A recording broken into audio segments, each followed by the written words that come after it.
fazendeiros e que estão aliados com as corporações que hoje tentam invadir a Líbia, tentam massacrar o povo líbio com ares de que vão defender a liberdade. E o que eu gosto da peça é quando ela coloca o seguinte, né? E ela convida todos para isso. Essa democracia, ela está inconclusa, como a anistia está inconclusa.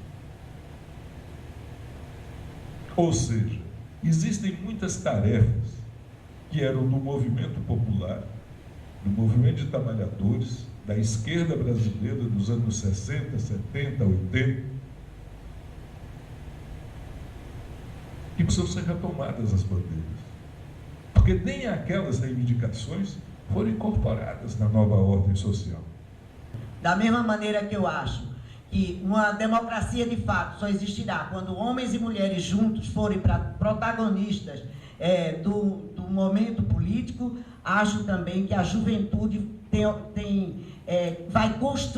pode construir essa democracia na medida em que tiver o passado contado e o passado revivido. Muito obrigada. Qual é o seu nome, por favor? Suzana Maranhão. Obrigada. Eu sou otimista, sim. Porque quando eu vejo que em Fortaleza e aqui, a peça lotou o teatro com gente de todas as gerações e de todas as origens possíveis para discutir esse assunto, e que em todos os lugares a peça foi aplaudida de pé, eu só posso estar feliz. Chorei ali, naquela cadeira que eu estava sentada, eu chorei, porque a realidade que eles passaram foi demais. Estou muito emocionada. Eu ia falar muita coisa, mas eu não vou poder falar, porque eu nunca vi tanta realidade, eles repassaram para mim aquela época. Eu vivenciei sentada ali aquela época todinha. São ótimos atores. Essa companhia está de parabéns. E eu faço um pedido aqui à Comissão da Anistia para ajudar essa companhia a apresentar essa peça em todo o Brasil, porque são muitos os filhos da anistia, viu? São muitas as filhas da anistia. Então, meus companheiros atores, vocês me deixaram muito emocionado. Eu não aguento tanta emoção. Eu sou uma pessoa cardíaca. Eu sou cardíaca, eu tenho um bocado de doenças de gente velho, e que eu não aguento mais essas emoções. Eu fico chorando, eu fico pensando, não vou dormir mais hoje só pensando, revivendo tudo, aquela luta toda, e que eu faria tudo de novo.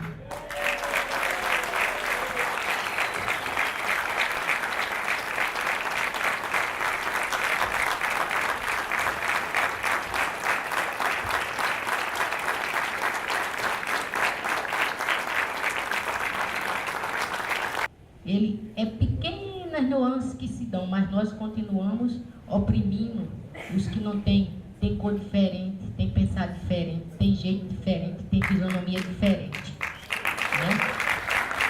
Eu sou filha de exilados políticos, meu pai e minha mãe foram para o exílio, e eu nasci no exílio, eu e meu irmão. Então, para mim, isso é uma coisa muito estranha. Como ninguém sabe disso? Eu nasci ouvindo essa história, eu vi isso. Eu não posso ouvir falar de tortura, é uma coisa que eu sou muito sensível, quem não é, né? Mas eu acho muito interessante que essa peça realmente vá para todos os cantos do Brasil, mas não só para as cidades grandes, né? As conhecidas cidades grandes, mas para os cantinhos, né? Para cada cidade que possa alcançar. Porque o trabalho que vocês estão fazendo é uma coisa impressionante. Realmente tem que se juntar com a educação. Isso é uma forma de educar. Isso é uma forma de colocar na história o que é a história do Brasil. É quando a Clara, interpretada pela Carol, está já quase no fim, né? Sem saber, porque jamais contaram para ela isso. E o Jorge, já velho, que é o Ale, que está aqui,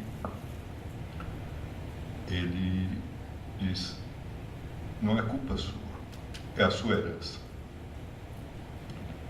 Esse é um momento fundamental para todas as discussões que nós travamos. Porque o que tentaram, os que participaram do regime do pós-64, deixar para o Brasil, além dessa situação de miséria terrível que vive o país ainda, apesar de todos os esforços dos últimos governos, dos 2 últimos governos, além disso, é o silêncio, é apagar a memória. Agora, eu queria chamar um aspecto que eu queria destacar nesse debate, que essa coisa de mortes desaparecidas, abertura de arquivos, não é uma questão que diz respeito apenas aos atingidos, porque isso tem a ver com a estrutura da República Brasileira. Qual é o tipo de república que a gente quer? E o que está atrás disso é o controle do poder civil sobre as Forças Armadas. Essa é a questão chave da democracia brasileira. Então eu queria chamar a atenção para esses aspectos. E outra coisa que eu queria chamar a atenção é o drama humano que há numa ditadura, porque a gente só vê os casos extremos, o desaparecido, o torturado, o exilado, o caçado, mas uma ditadura mexe, atribula muita gente e há um transtorno psicológico muito grande na vida das pessoas. Pessoas que abandonam o emprego, pessoas que vivem com medo, pessoas que são familiares de perseguidos. Há uma irradiação muito grande do terror na cabeça das pessoas.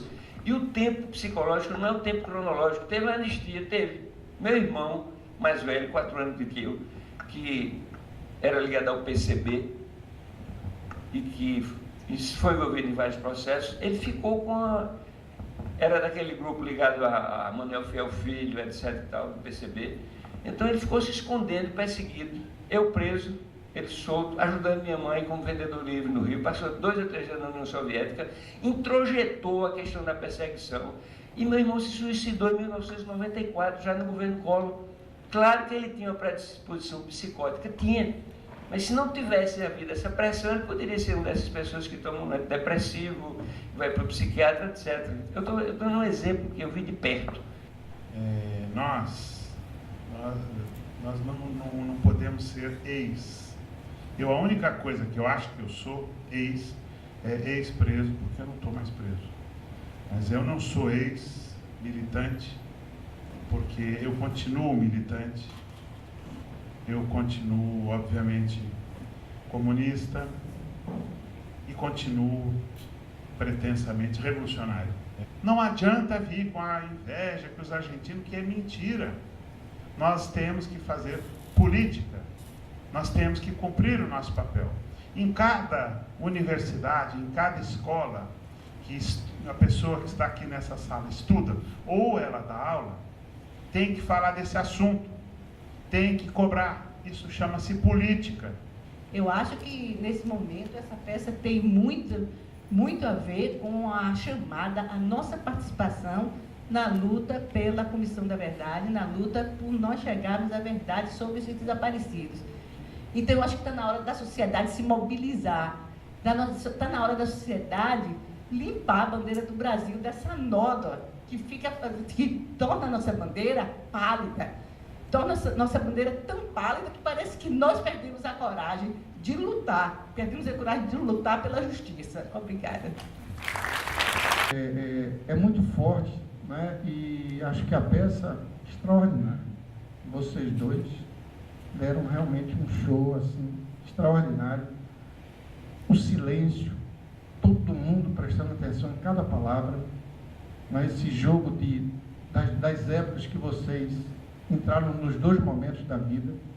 Quer dizer, é muito importante e é importante que a gente leve isso para a universidade, leve para as escolas, eu não sei como, para que não fique só no teatro, mas que a gente leve a esses outros espaços, nos teatros das universidades, das escolas, porque eu acho que através da arte, da poesia, da fotografia, eu sou fotógrafo, a minha primeira profissão, e a gente precisa levar isso para que as pessoas não se assustem com o clube militar, com aquela reunião em que as pessoas, quando a gente começa a falar da questão da memória, do resgate, da abertura dos arquivos, não venham as ameaças, né, por trás daqueles discursos, né, golpistas para cima desse país. Então, a gente exige que se tenha no país justiça inteira, que se tenha o principal, que é passar o país ali para a gente conhecer o passado, para entender o presente e construir o futuro, para a gente poder garantir que vocês não passem por uma ditadura. Que nós enfrentamos uma ditadura, nós somos mais velhos, nós enfrentamos a ditadura porque saímos de uma ditadura várias, tivemos um período de democracia e entramos numa outra ditadura, poucos anos depois, porque não se passou a ditadura, porque não se botou torturador no banco dos réus. Isso aqui é tudo o que eu consegui reunir sobre isso, sobre a nossa família. Para construir o seu futuro, o primeiro passo é olhar para o passado. Funciona.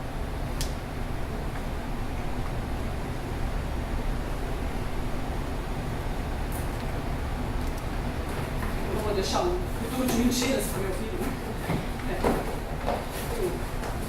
Eu preciso agir. Eu preciso fazer alguma coisa. Não é porque a maioria se cala que eu também vou me calar. Eu sou a maioria. Eu só queria cumprimentar muito vocês. Eu acho que realmente é muito emocionante o texto que vocês fizeram, a forma como vocês apresentaram a nossa história. E dizer que, assim, eu que vivo, né, nós que vivemos na denúncia do que aconteceu, para mim, o que fica vendo um espetáculo desses é pensar quantos anos você tem, quantos anos ele tem, e a oportunidade que o país já teve de contar essa história depois do fim do regime militar.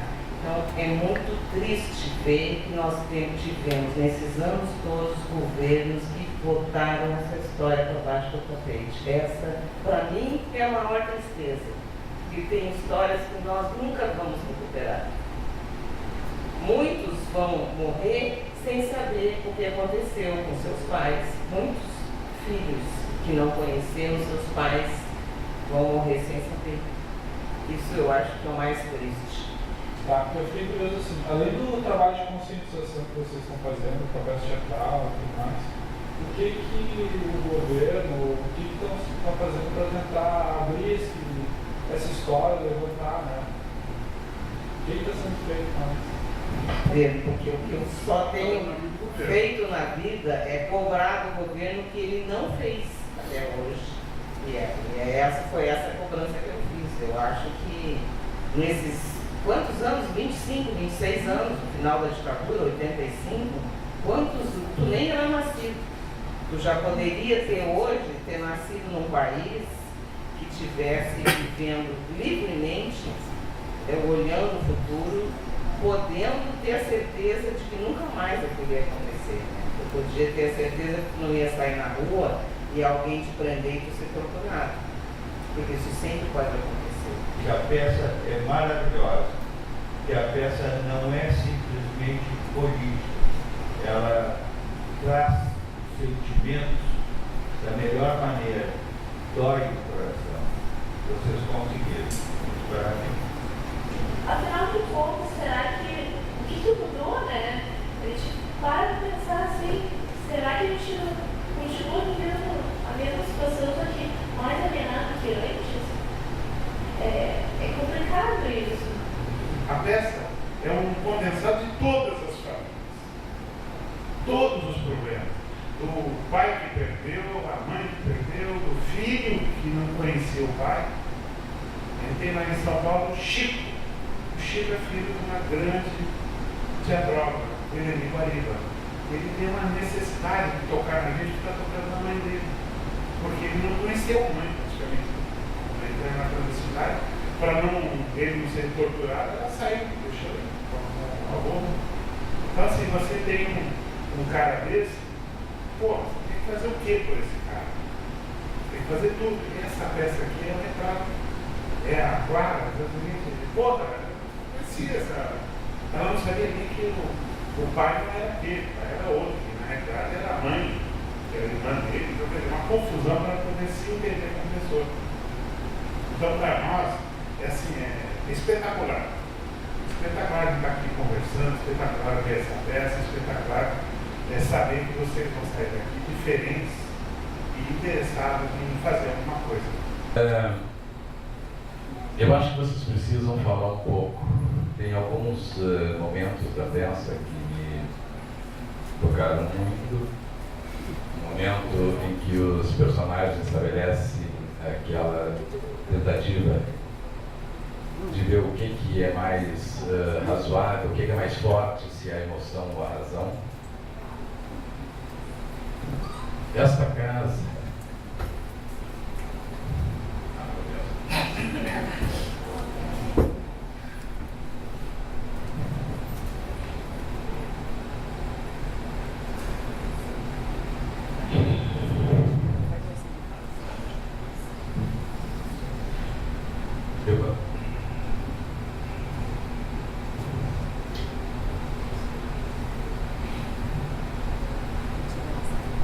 vai um pouquinho, depois eu volto.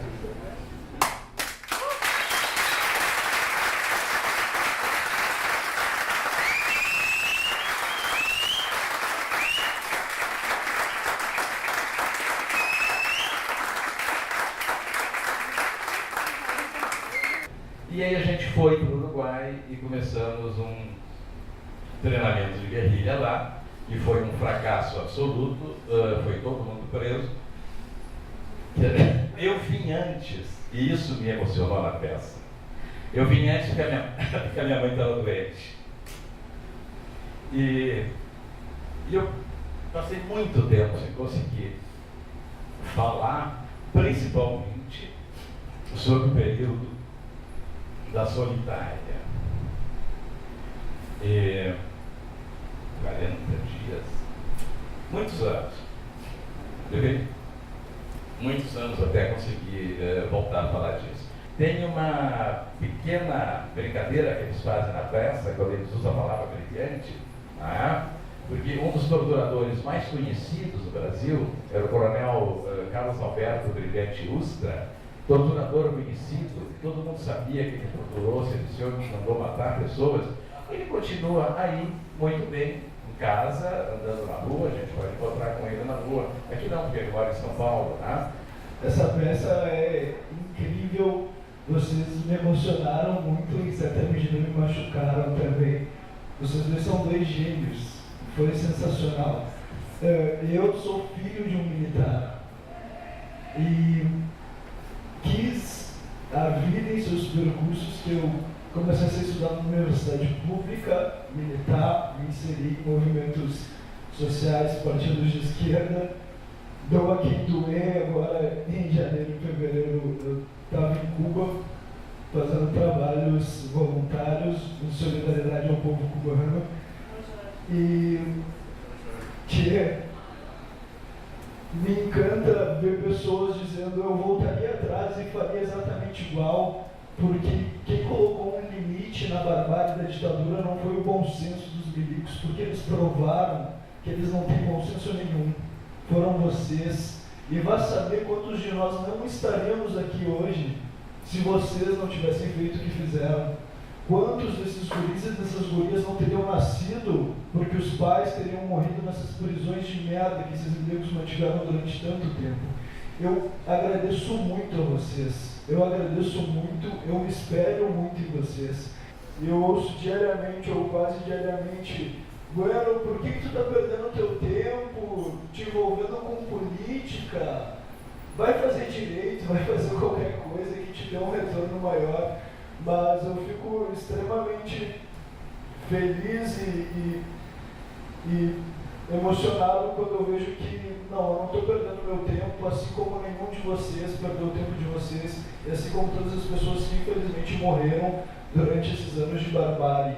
Nenhum de nós perdeu tempo, nenhum de nós fez algo em vão, e isso é muito importante. É sempre extremamente necessário ressaltar isso todos os dias, porque se não fosse a luta de vocês, a gente não ia estar no pé que a gente está hoje. A gente não teria o país que a gente tem, as liberdades que nós temos.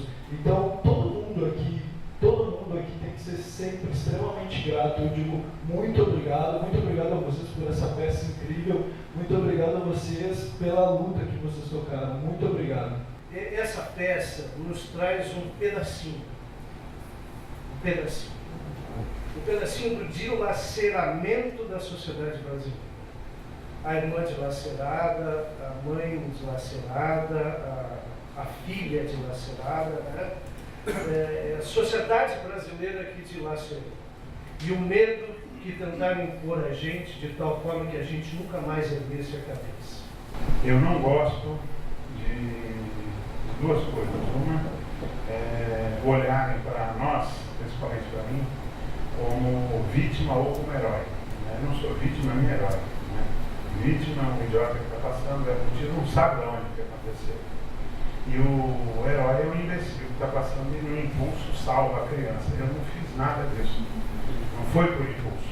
Eu fiz conscientemente. Eu sou um militante, sou um personagem e exijo que todos nós que estamos aqui assumam que são militantes, que são personagens, são protagonistas da história.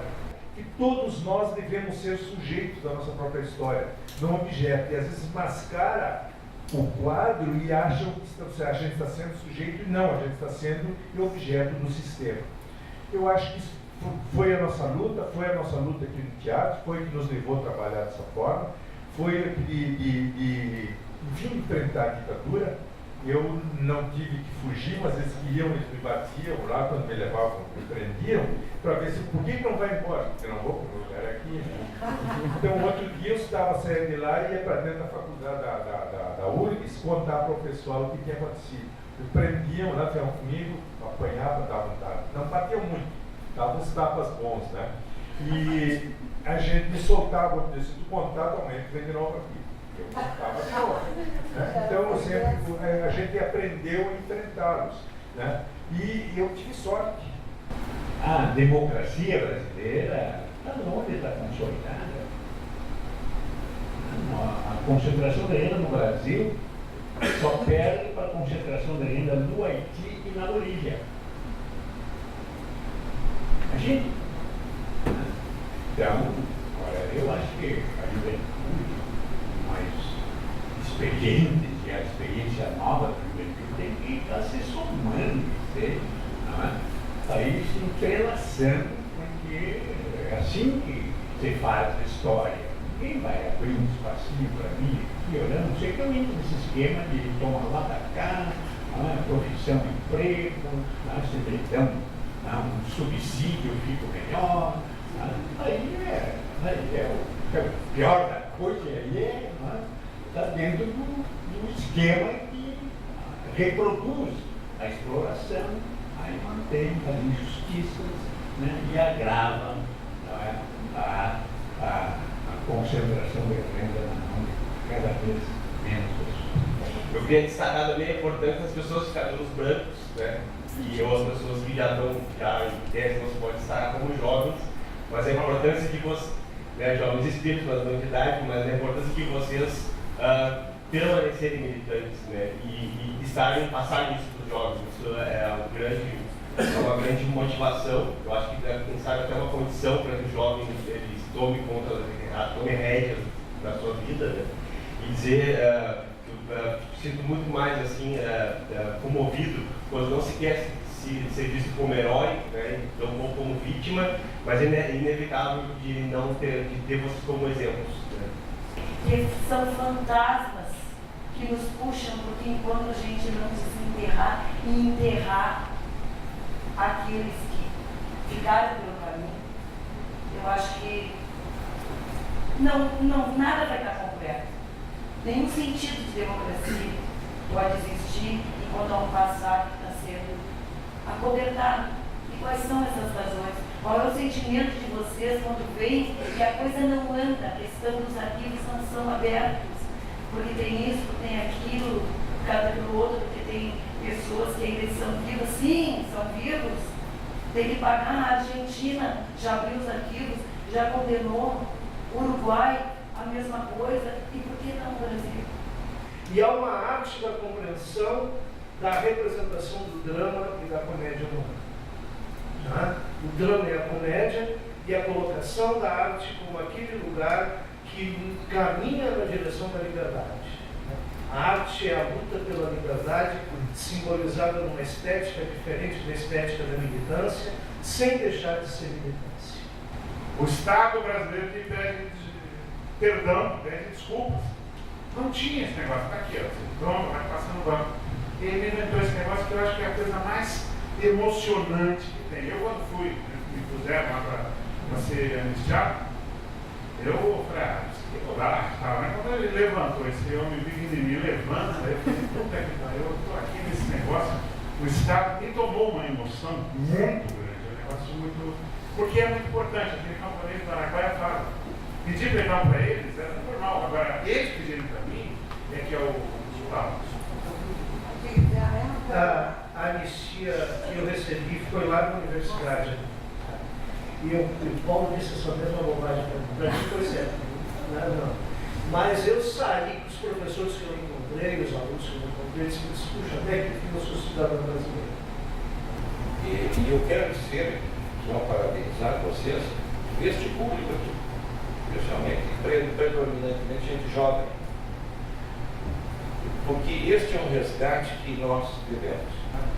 A origem do teatro justamente é retratar a realidade, provocar a sociedade para repensar o momento. Por isso que o teatro nas suas origens, quando sofrem esse estilo, era um momento de subversão social. Então, eu acho que o grupo, nesse sentido, está de parabéns, porque eles resgataram até, eu acho que constantemente, em alguns trechos, alguns diálogos, a menção de Electra, etc., o papel do teatro. Eu acho que isso eles atingiram também a causa de nós. Da maneira que chorou também. Então, eu acho que esse, no caso, um elemento muito importante desde a perspectiva da arte, da sociedade, da política e do pensamento. Que eu acho que isso como o Jair comentou, que pena que o Brasil não tem uma produção mais importante a esse respeito. Acho que un punto por donde comenzar, la señora preguntaba por dónde queremos comenzar. É por não sentir vergonha do seu próprio país. Vale para você também. Você sempre está comparando com outros países, com a Argentina, com o Uruguai, com o Chile. Isso me lembra uma coisa que você fala na peça. Na Inglaterra está muito melhor que no Brasil, né? E sempre ficamos comparando o Brasil com as democracias mais avançadas, da Europa principalmente. Falo para vocês, na Espanha não se faz nada de tudo isso. A Espanha também sofreu uma ditadura muito dura. Não se faz nada disso. Porque vocês têm que deixar de pensar, vocês não façam. Porque agora que vocês já estão fazendo, sentir orgulhosos disso, tirar força daí e continuar. E o outro problema são as pessoas mais jovens hoje, e eu digo isso porque eu sou professor e já ouvi isso de vários alunos, de achar que essa história não tem nada a ver com eles. Então, nesse sentido, a peça é fantástica, porque ela consegue mostrar de que maneira essa história tão marcante, tão forte no nosso país tem uma relação com tudo que está acontecendo hoje. A escolha do Teatro de Arena não foi aleatória. Esse é um espaço de resistência. Para quem não sabe, para quem é de Porto Alegre não sabe. Não era para ser o São Pedro, para quem é daqui não sabe, eles têm aqui um arquivo. Eles têm um arquivo de textos censurados. Então, assim, da época da ditadura. Então, para quem quiser conhecer, é só combinar e vir aqui um dia à tarde conhecer, porque tem preciosidades ali atrás. Você não tem ideia do arquivo que eles têm. Eles recuperaram um arquivo que estava censurado, está aqui em Porto Alegre, nesse teatro. Então, eu posso responder um pouco o que ele disse aqui, ó. Dentro da Força Aérea, dentro das carreiras, dentro da caserna, eu vi muitos colegas lá também, de uma hora para outra, não estarem mais com a gente. Vou parar por aí, tá? Porque não se mede a crueldade, a força ou a dureza de uma ditadura pela pilha de corpos que ela é capaz de produzir. mas sim pelos efeitos que uma cultura autoritária, como resultado dela, tem capacidade de vincular para o futuro. Os efeitos autoritários dessa ditadura serem duradouros ao longo do tempo. E me parece que uma ditadura dura e cruel é aquela que é capaz de impor a sua agenda ao longo do tempo para uma sociedade passados mais de 30 anos.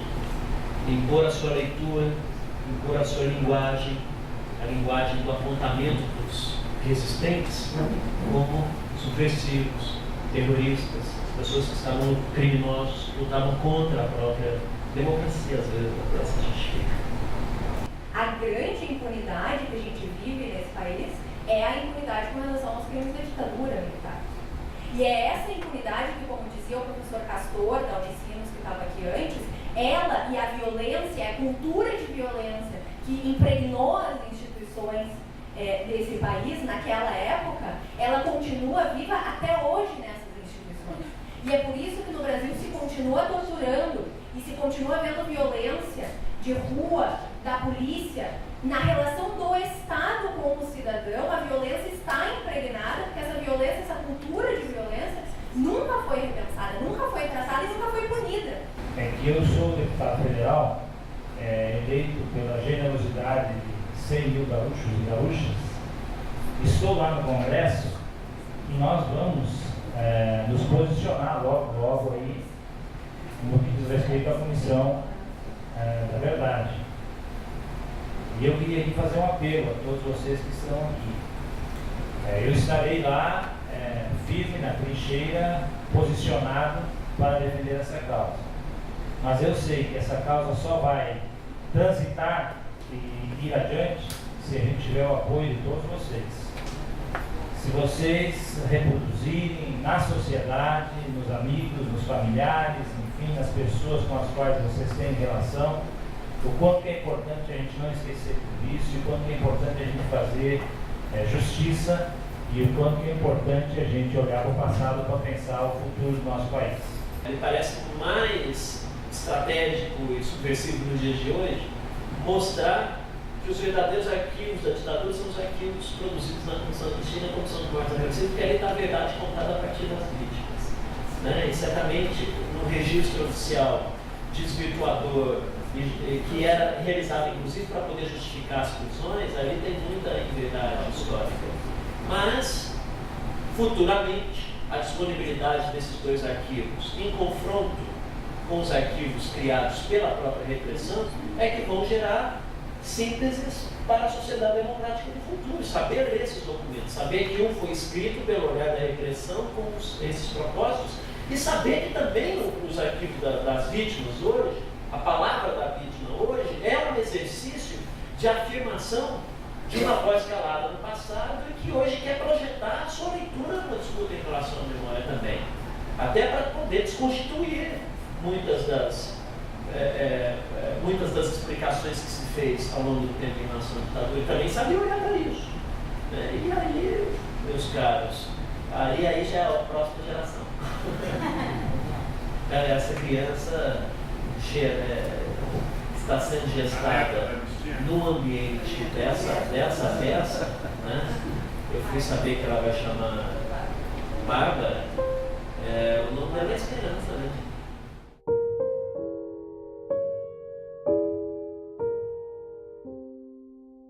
Esses jovens que vocês retratam na peça, na verdade, eles são uma pequena parte dos brasileiros que lutaram no Brasil.